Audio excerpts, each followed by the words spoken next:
Olá!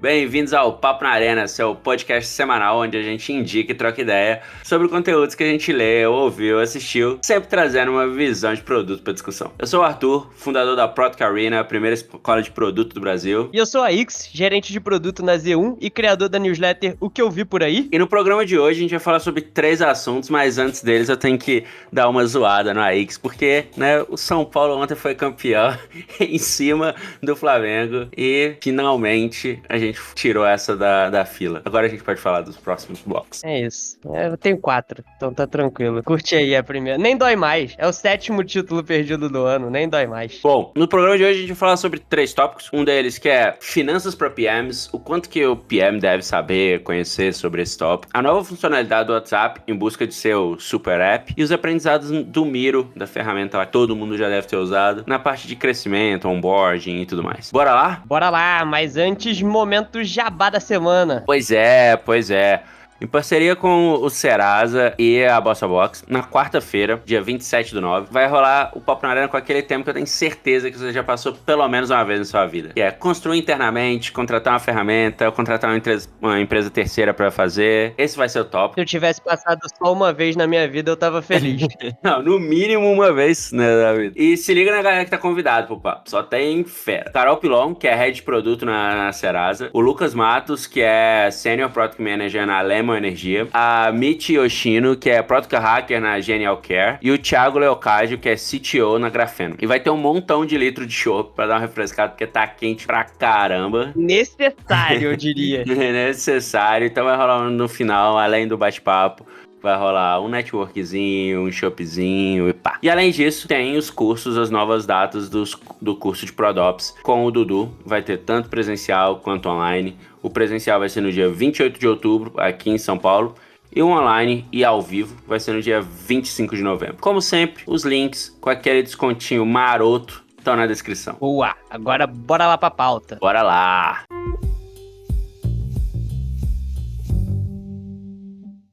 O primeiro bloco de hoje ele vai ser um pouco diferente porque não é necessariamente uma indicação de conteúdo, como a gente sempre faz aqui. Esse final de semana rolou o Arena Sessions, né, Arthur? E uma das sessões, pelo que eu vi, e também você sempre traz aqui no momento jabá, né, o que vai rolar, foi sobre finanças para PMs. E eu não participei, né, mas eu fiquei curioso para saber como é que foi, porque esse é um assunto, especificamente, que eu acho bem interessante, assim, e que só bem tarde, assim, na minha carreira que eu fui ter acesso, assim, entre aspas, sabe? Que foi algo que eu precisei passar a me preocupar e desenvolver como profissional de produto. Mas aí, pra gente entrar, né, conta um pouco como é que foi o Arena Sessions e essa sessão específica. Bom, primeiramente um salve para todo mundo que esteve presente na Arena Sessions. Foi um dia bem maneiro. Rolou os workshops pela manhã, rolou várias apresentações de cases, mesas de discussão. Foi bem show. Fora também rolou shopzinho, também rolou comida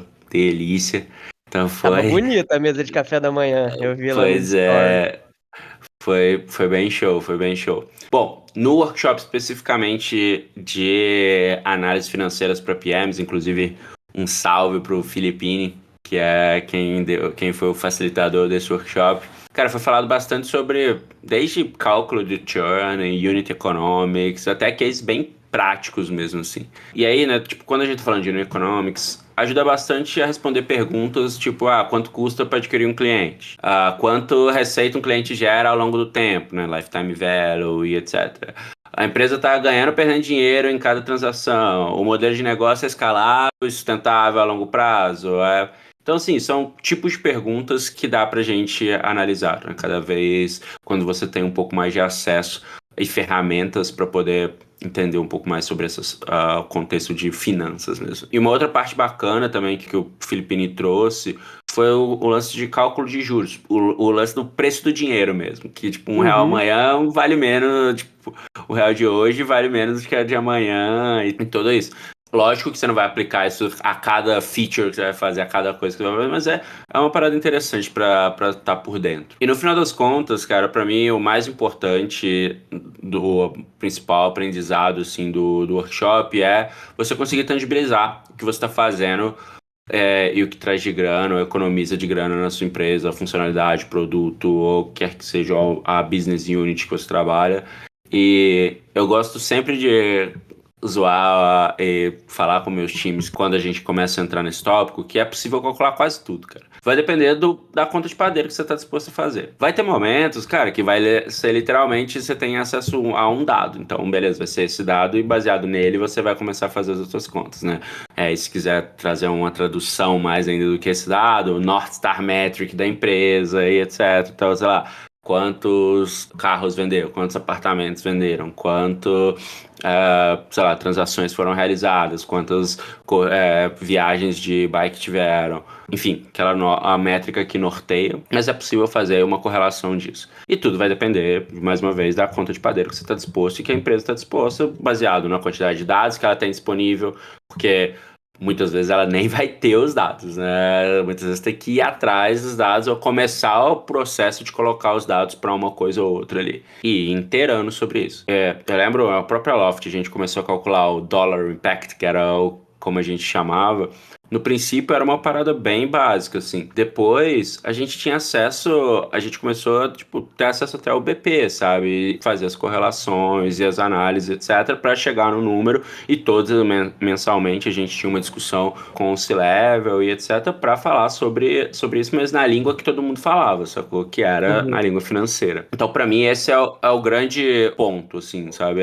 Conseguir conversar, entender mais sobre finanças, provavelmente vai te ajudar a conseguir conversar na língua que a empresa inteira conversa, tá ligado? Eu acho que pra mim, inclusive, esse foi o porquê que isso surgiu mais tarde na minha carreira. Eu acho que tem muito a ver com isso, assim, porque conforme você vai se seniorizando, seja como um PM sênior, especialista ou num cargo de gestão, você vai tendo mais acesso e mais conversas com as lideranças maiores da empresa ali, né? E ali, quando você tá nesse tipo de conversa, você tem que falar a língua que a galera fala e fazer as traduções necessárias pro que é importante pra empresa ali, né? Então, você para de falar um pouco ali de experiência necessariamente, a nível de funcionalidade ou coisa do tipo, você vai levar aquilo para qual que é o impacto que isso que eu tô fazendo tá gerando aqui no meu top line, aqui no meu bottom line, né, que são termos ali bem financeiros. E foi engraçado você falar esse negócio de conta de padeiro. Queria mandar aqui um abraço pra Alice, que foi minha líder ali por muito tempo na Pia,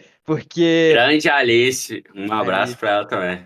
ela foi a pessoa que ela é a rainha da conta de padeiro perfeita, vamos dizer assim. Porque quando a gente começou a trabalhar junto, ela vinha, a gente sentava pra calcular alguma coisa de impacto e tal, e ela fazia uma conta rápida de cabeça, abria um Excel, fazia e falava: "Ah, acho que é mais ou menos isso daqui". E eu sempre fui a pessoa muito de querer ir na vírgula do número, acho até pelo background de dados e tal. E aí, às vezes, eu passava, cara, um dia procurando as melhores fontes de dados, fazendo pesquisa, não sei o quê, E no final dava a mesma planilhando. coisa. Cara, no final dava 98,9% igual o que a Alice falava. Eu fiz isso tipo 2, 3 vezes. Depois disso eu falei: Alice, eu aceito a sua conta de padeiro. E foi bom porque eu comecei a exercitar isso também, de ir mais pra conta de padeiro, pra, cara, não perder tempo em algo que, tipo, você não precisa, sabe? Na maior parte das vezes, a estimativa ali, o 80/20, vai ser bom o suficiente, tá ligado? Exato, cara, essa é uma coisa que eu falo com todas as pessoas com quem eu trabalho, que é desapega. E o desapego, ele é desde você, em uma feature, você querer fazer ela mais robustona e etc, até o cálculo de padeiro, que não precisa ser na vírgula, ou até metrificar todas as coisas, sendo que você pode metrificar 2, 3, enfim, só trazendo alguns exemplos, mas faz toda a diferença, e por isso que eu sempre gosto de falar do lance da conta de padeiro. Cara, qualquer coisa é melhor do que zero, sacou? É melhor do que nada. É. Então é isso, você pode. E depois você pode até aprimorar, como eu comentei, né? Tipo, em alguns lugares que eu já trabalhei, tipo, depois de um tempo, cara, a gente até rodadas com o próprio time financeiro, sabe? Mas isso foi ao longo. A gente começou, antes a galera não tinha, nem sabia o que era, nem tinha Sim. acesso a essa informação. E começaram.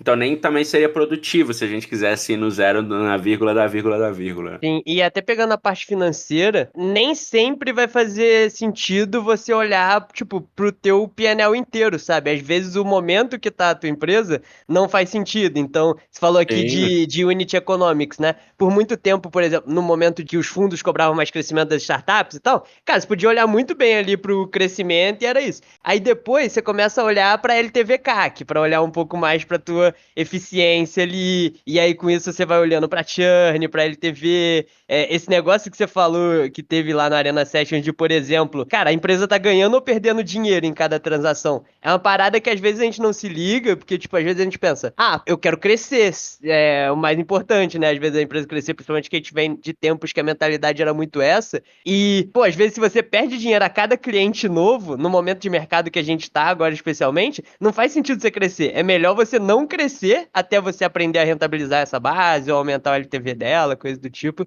para depois voltar a olhar para isso, né? E entrando, né, nessa parte, pô, quanto que é importante um PM entender, eu acho que quanto mais cedo na carreira você conseguir ter acesso e começar a entender essas coisas, é melhor, sabe? Porque eu sinto que você vai conseguir cada vez como PM, não só gerar mais impacto, mas ter conversas melhores sobre o impacto do que você tá fazendo, conversar com os stakeholders e ser percebido ali de uma forma melhor, sabe? Definitivamente. É o que eu comentei no princípio. Você conversa na língua que 95% da empresa vai conversar sempre em qualquer fórum, sabe? E acho que esse é talvez não sei se uma crítica, mas eu acho que, no geral, todas as outras áreas, desde do princípio, elas começam a já falar sobre isso, sabe? Operação é um exemplo clássico. Né? E como você mesmo disse, tipo, pô, você mesmo demorou um tempo para começar a mexer, a começar a ter isso mais no seu dia a dia, né? E muita gente, isso é uma coisa pô, padrão, assim, muita gente na hora, caraca, análise de impacto, o que que é isso? Como eu faço? Nossa, lógico que ninguém precisa nascer sabendo, mas é uma disciplina importante para, mais uma vez, você não precisa ser sabendo vírgula da vírgula, mas quanto mais isso, é mais Você não uma precisa ser um contador, né? Mas você né? precisa Vai ser entender. mais uma ferramenta para o seu cinto de utilidades ali para você ter boas discussões e estar contextualizado. Porque, como eu já falei em várias edições aqui, para mim a skill mais importante de a pessoa que trabalha o produto é contexto. E finanças é uma das, talvez, a maneira mais prática para você saber do tipo contexto, estar contextualizado sobre o momento atual, né? E eu acho até que serve como forma de você, como PM, às vezes se frustrar menos no trabalho e talvez até motivar mais você mesmo e seu time, que é conseguir conectar, cara, o que você tá fazendo ali com o É, impacto que aquilo vai dar pro negócio. Tipo, no fim, a maior parte de nós, né, trabalham para empresas que no fim visam lucro, né? E você conseguir fazer as conexões ali, puta, o que eu tô fazendo tá olhando para receita, o que eu tô fazendo aqui tá olhando para redução de custo, muito mais do que aquela métrica ali de primeiro nível, né? É conectar um negócio que lá na Pier a galera falava muito, que é, pô, o que os times de produto estão fazendo, vocês deveriam conectar a métrica do que vocês estão fazendo com uma linha do PNL. E vocês, PMs, seriam os responsáveis por isso, sabe? Então, total, total. É o lance de começar pelo final, né? Provavelmente o número que você tá mexendo, depois vem a parte do discovery, não sei o quê, mas se você começa uma conversa com qualquer área dizendo, ó, mexemos o número tal pra tal, e depois o porquê disso, aí sim as conversas, tipo, você ganha atenção pra poder conversar, e aí sim vem o restante. o watch aqui é que deveriam ter mais turmas de finanças para PMs no Arena. Pois é, não, já teve gente pedindo, gente que não pôde ir, etc. Foi o workshop que ficou mais cheio, inclusive. E teremos mais edições. Spoiler aí, talvez teremos mais uma Arena Sessions esse ano. Em breve, mais informações. Hashtag vem aí.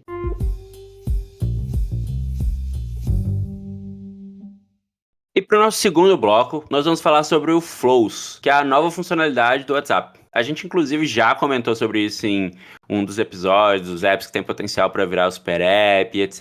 E o WhatsApp está dando mais um passo nessa direção, lançando o Flows, que basicamente é uma feature que habilita as empresas a criarem uma espécie de mini apps dentro do WhatsApp. E aí, AX, o que você achou? Cara, eu acho. É bem isso mesmo. É também do lado do negócio, né? Buscando mais formas de monetizar ali o WhatsApp, né?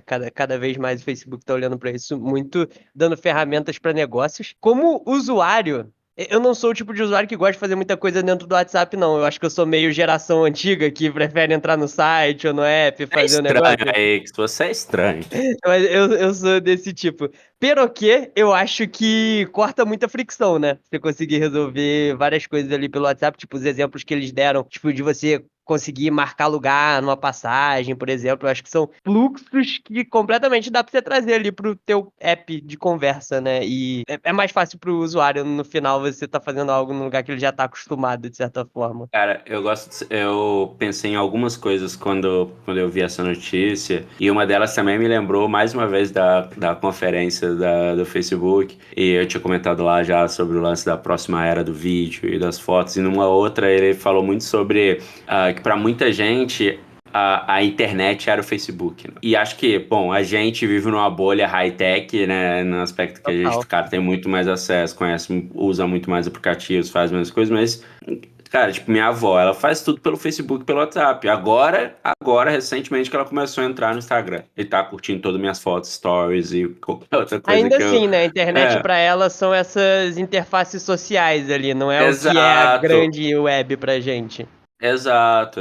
E aí, cara, pensando nesse aspecto, pô, faz sentido pra caramba, né? Porque, mais uma vez, se você parar pra pensar, é uma evolução de coisas que você já faz no WhatsApp.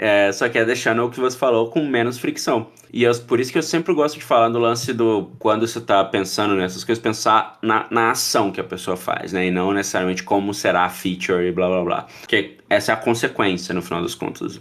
Porque as pessoas já estavam vendendo pelo WhatsApp. Tipo, hoje, por exemplo, hoje eu pedi meu almoço pelo WhatsApp, velho. O que que eu fiz? Eu tirei um print do restaurante no iFood, abri o iFood, tirei o print do prato, mandei lá, falei, ó, esse aqui, sem feijão. Que era mais barato comprar pelo WhatsApp do que pelo iFood. Tá vendo? É isso. Aí o WhatsApp, quando ele começou a ver isso, que foi assim, pô, podia mandar, você comprava, negociava e depois você saía do app e voltava para mandar o comprovante. Aí eles foram lá e colocaram a possibilidade de ter transferência e depois de você solicitar Pagamento. pagamento e tudo mais, direto no app. Então, é isso. As pessoas já faziam isso e eles deixaram mais práticos, mais simples e integrado fazer isso. Então eu penso nisso, sim. E a gente tem que pensar que muitos dos negócios, eles não são os negócios que a gente trabalha, né? Que tem um aplicativo, um site, não sei o quê. É um restaurante, às vezes, querendo vender um negócio, sabe? Uma loja de bairro, uma pessoa autônoma ali no serviço que ela faz, que, cara, é muito mais prático pra ela lidar com um canal só ali, que é a loja dela, é o contato, é o pagamento, tá tudo ali no mesmo ecossistema, né? Exato.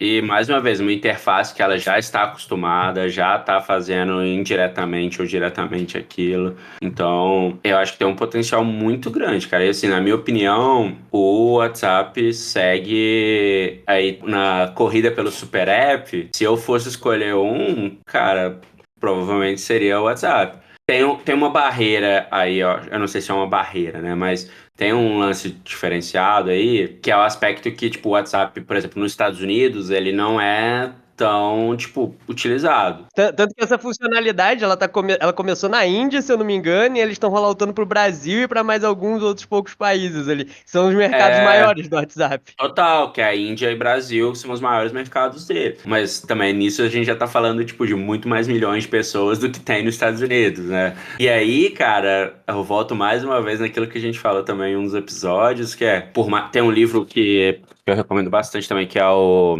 No Filter, que é contando os bastidores do Instagram e etc, de gente que trabalhou lá. E eles contam do momento da compra também do WhatsApp. Mas aí eu recordo eu, tipo, puxo mais uma vez o aspecto de visão do Zuck, né? Foi Do lá, Zuki do é brabo, tipo, velho. comprou o Instagram, o WhatsApp por O Instagram bilhões, também.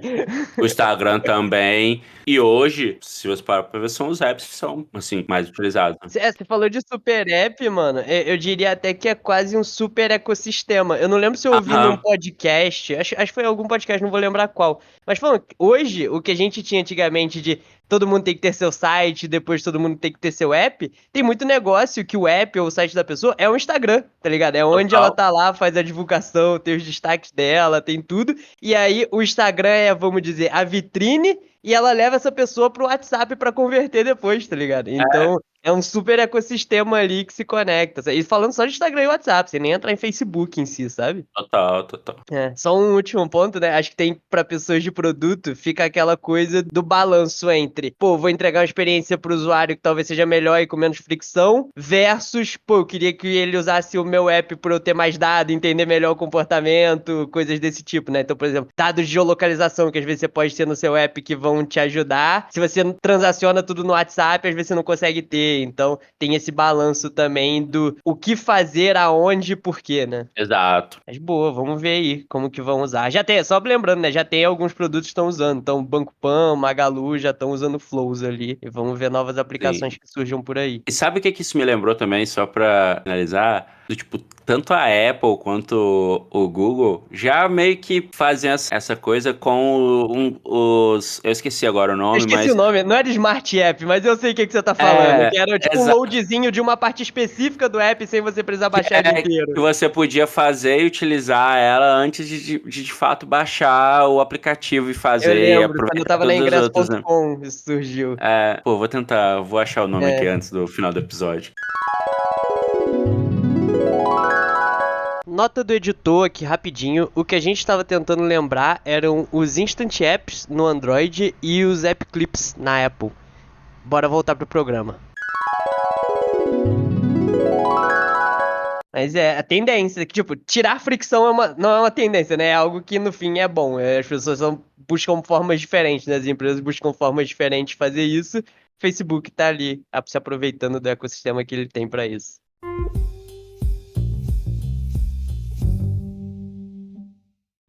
Nosso terceiro conteúdo de hoje é um post da Kate Siuma, que é Head de Growth Design no Miro, a ferramenta de quadro branco virtual, né? Falando sobre a evolução do processo de onboarding lá no Mirão da Massa. E ela divide o post em 3 partes, que são quando o Miro era uma startup ali com 50 pessoas e 1 milhão de usuários. Tipo, startup com 1 milhão de usuários já é super gigante, né? Mas tudo bem. A fase de hypergrowth ali durante a Covid, quando eles cresceram de 1.000 pessoas para 10 milhões de usuários, e o crescimento em escala que eles atingiram ali com 1.800 colaboradores e 50 milhões de usuários. E, cara, esse texto tem tanta coisa legal que é até difícil saber por onde começar. Então, citando umas coisas aqui que eu gostei, foi um dos aprendizados da primeira fase, onde eles fizeram um processo de experimentação todo bonitinho, todo super bem feito do ponto de vista técnico ali, tipo, como manda o manual da experimentação. Os designers ficaram mega satisfeitos, tinha feedback positivo no Twitter, e aí quando eles foram olhar os resultados, tudo negativo. 100% das coisas estavam piorando as métricas que eles tinham pensado inicialmente. Fora isso, ela fala também sobre como você ir iterando no processo de iteração ali dos seus experimentos, até chegar na fase que ela chama no texto de Smart Iterations, e ela explica ali como isso é hoje no Miro. Ela fala como às vezes não dá pra iterar porque as prioridades são outras. Acho que todo mundo de produto já passou por isso, de tipo, lançar algo que é uma V0, e fala, puta, a gente lança assim, vai iterar, e aí na hora de iterar, tipo, muda a prioridade da empresa, tem alguma outra coisa pegando fogo, você tem que mudar. É raro, mas acontece com frequência. Exatamente. E ela também fala da importância de você falar com as pessoas para ter o feedback quali ali do que você tá lançando, né? Aquela história que a gente falou no último programa até de o quanti te diz o que tá acontecendo algo, mas só o quali vai te dizer o porquê que algo tá acontecendo. E várias outras coisas ali dentro do texto, super vale ler. E você, Arthur, o que você gostou? Cara, primeiramente, o que eu mais curti foi que ela contou sobre os tombos também. E não só das pingas que eles tomam, né? Total. E que, cara, uma outra parada que foi lindo de ver também, assim, que é uma coisa que eu acredito muito, que é um dos princípios que eu reforço em todas as equipes que eu lidero, cara, que é, tipo, continuar testando e criar o seu ciclo de iteração, né? Cada vez mais, como ela diz, né, smart iterate. E, pô, eu inclusive escrevi já um artigo sobre isso, né, que é o ciclo de produto lá, e que, pô, acho que é muito sobre isso, no final das contas, que é quanto mais você consegue criar um ciclo onde você consegue manter a constância no aprendizado, você não vai ter a melhor opção, a melhor versão na V0. Mas você vai conseguir evoluir, aprender muito mais rápido e ter mais interações e, consequentemente, aprender mais. E a outra coisa que eu gostei muito que ela falou foi sobre, cara, não fique apegado aos frameworks. Sempre falamos aqui também, né? O que sempre falamos Inimigos aqui. do framework. Exato. E outra coisa que ela falou, inclusive, que a gente comentou no outro bloco, foi o lance sobre quando eles tiveram um crescimento além de tech save, né? De Uhum. pessoas que estão acostumadas à tecnologia e etc. Que aí a forma como você vai pegar o feedback, a forma como você vai interagir, da onde você vai pegar os insumos, etc., muda drasticamente. Então é isso. E nas falhas lá que ela conta, tipo, ela fala bastante sobre o aspecto de, cara, tinha gente que usava e nem sabia o que dava pra fazer no Miro, sabe? E Uhum. esse foi um grande lance de como que eles, através deles identificarem isso, como eles faziam, tipo, as ferramentas e etc. que eles usaram para resolver isso, no final das contas. E algumas deram certo e outras não. Um negócio que eu acho massa desse texto também é porque, pô, o Mira é uma empresa super conhecida, né? Super grande, pelo menos no nosso mundinho aqui de produto e tecnologia.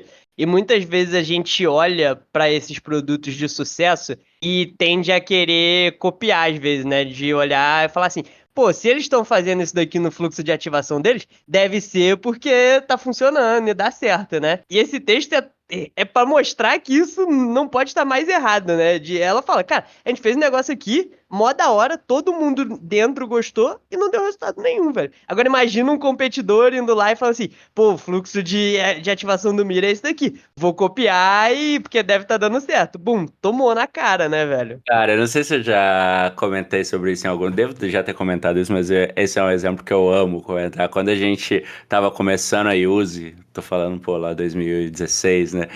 O nosso fluxo tinha um monte de slider, né, cara?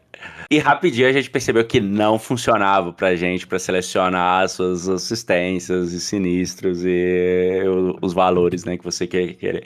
Não funcionava pra gente. E rapidinho a gente, tipo, percebendo isso, nas partes que não faziam sentido, a gente alterou. Pra algumas outras partes faziam sentido, pra outras não. Só que na época, cara, todos concorrentes, todos, sem exceção, copiaram exatamente os sliders, sabe? O slider. E aí eu falei, Isso é caraca, engraçado. Já é, aconteceu comigo também. e de novo, eu acho que tem coisas que tem zero problema copiar, sabe? Pô, tipo, tela de login, sei lá, mano, vai Precisa reinventar a roda, reinventar a né? roda. É. Agora, outras coisas é bom, no mínimo, e, pô, tá bom, na dúvida, vai lá e testa, sabe? Mas no mínimo tenha como saber rapidinho pra você não só copiar, cair nessa fase, tipo, copiar porque o outro fez e não conseguir ter o resultado pra saber se pro seu contexto aquilo funcionou, tá ligado? E esse negócio dos usuários diferentes também é algo que é muito fácil de acontecer assim quando seu produto começa a crescer, né? Você servia um grupo específico que você conhecia muito bem e tal, e continua fazendo as coisas como se você estivesse servindo aquele grupo, mas na verdade você está servindo uma galera completamente diferente, né? Quando você começa a expandir o teu produto, expandir o teu market fit ali, começa a vir uma galera que você não esperava, que vai usar de formas que você não esperava, e você precisa se adaptar. Seja, às vezes, no mesmo produto, como aconteceu aqui com o Miro, né? Seja quando você lança um produto, às vezes, diferente. Tipo, na Pia foi muito isso. Quando a gente começou com o seguro de celular, e aí, algum tempo depois, alguns anos depois do lançamento, lançou o seguro de auto. E aí, cara, era completamente diferente o público de celular do público de auto. E a gente, como não só o time de produto, mas time de atendimento, todo mundo dentro da empresa teve que reaprender a como lidar com aquele público, sabe? Então é algo para ficar ligado também de como que teu público vai evoluindo, é um acompanhamento que não é trivial, que muitas vezes a gente não faz, né? A gente assume que as pessoas são parecidas ali, que vão entrando ao longo do tempo e não são, conforme o teu produto produto vai crescendo e evoluindo. E sobre isso, o tipo de usuário, um outro ponto relevante comentado é sobre o que é um usuário ativo. No texto é comentado bastante sobre isso. Se, pô, eles identificaram, tá bom, pra gente ter um usuário ativado no onboarding aqui, ele precisa passar pela fase X, Y, Z. Só depois que ele completa isso que a gente considera ele ativo. E aí a gente entra no aspecto de métrica de vaidade e tudo mais. O que é usuário ativo, né, para cada ferramenta e para cada empresa. Porque o que é usuário ativo, às vezes, até para uma empresa concorrente, pode ser diferente, tá ligado? E aí, mais uma vez, a gente fala sobre contexto, né? Contexto, métricas, entender o que faz sentido pro seu produto. Porque é aquela parada, um aplicativo que vive de ads. Se você, você vai lá, a métrica, você vê quantas pessoas entraram no app no dia, pô, provavelmente pode ser bom pra caramba, porque só de entrar ali ele já viu um ads, você ganha dinheiro, tá ligado? Inclusive, voltando ao exemplo do WhatsApp, se você tem um aplicativo que você precisa que a pessoa entre no aplicativo para monetizar, não faz sentido você levar ela para outro canal que ela não vai abrir, a não ser que você consiga replicar isso lá ou gerar uma nova fonte de receita lá, né? Exato. Agora, se você tem um aplicativo onde que ele precisa completar uma determinada ação, alguma coisa, né? Tipo, para finalizar uma compra, selecionar algum item, ler alguma coisa, tipo, só o Open App não vai fazer sentido nenhum, né? É uma métrica que não vai fazer sentido. E pelo contrário, ela pode até te dar um bizu de que não está funcionando mesmo, né? Porque as pessoas estão abrindo, mas não estão concluindo. E aí é uma parada que acontece muitas vezes, né? Pessoa, nossa, eu tive X% de open no meu push. Só que beleza, cara, qual que era o objetivo do push, né? Qual que era a campanha ali? O que você quer que você mandou o push para o usuário fazer alguma determinada coisa? O que ele completou aquela ação? Então, como que era o funil? Que é uma coisa que eu sempre gosto de falar, que é funil, tipo, tudo tem funil, né? Tudo dá pra você enxergar como um funil. Inclusive sua carreira. Né? Mas enfim, acho que essa é uma parte, outra parte que pra mim marcou bastante, é isso de eles entenderem o que era usuário ativo pro contexto deles de crescimento, sabe? É quase um post dentro do post ali, porque tem essa primeira parte do post que eles falam como eles iteraram no fluxo de onboard, e tem uma segunda parte que é grande também, que é como eles abordaram essa métrica de ativação, e ele explica, tipo, passo a passo, como que eles chegaram nessas 3 etapas, como que eles medem e tal. E, by the way, o artigo ficou muito, muito bem quebrado. Eu gostei bastante da estrutura do texto no final. Foi uma leitura gostosa e prática. Não foi um negócio. Na hora que eu li o início, eu falei: caralho, isso vai ser aqueles artigos que vai passar meia hora lendo, né? Só pra contar aí. E não foi necessariamente assim. Foi bem prático os combos de cada um dos blocos e tudo mais. Ele é bem direto, né? Sem floreio, assim. Foi bem editado, eu não sei quem editou, assim, mas esse é claramente o papel do editor ali de corta boa parte das coisas e vai direto ao conteúdo. E ficou realmente muito bom. Ouso dizer que é um dos conteúdos mais legais que a gente já trouxe aqui nas indicações, pelo menos um dos que eu mais gostei. Então, super indico. Foi mesmo.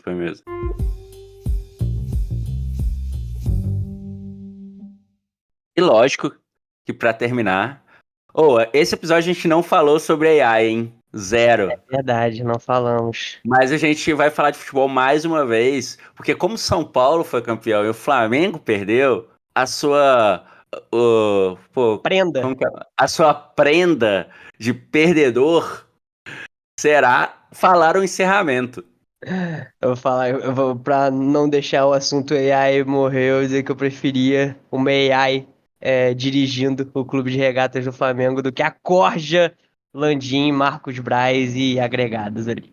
Mas é isso, né, galera? Chegando ao fim aqui de mais um Papo na Arena. Recados da paróquia habituais, né? Não esqueçam de, dar 5 estrelas lá pra gente, ajuda pra caramba na plataforma que você ouvir, adicionar nas suas playlists, compartilhar com a galera, ouviu aqui, gostou do que a gente falou, curtiu os links, passa esse podcast pra mais uma pessoa. Se cada pessoa indicar mais uma pessoa, a gente consegue crescer e trazer cada vez mais conteúdo aqui pra vocês. E segue a gente lá nas redes, né? Instagram, Twitter, LinkedIn, @ProductArena, em todos os lugares aí.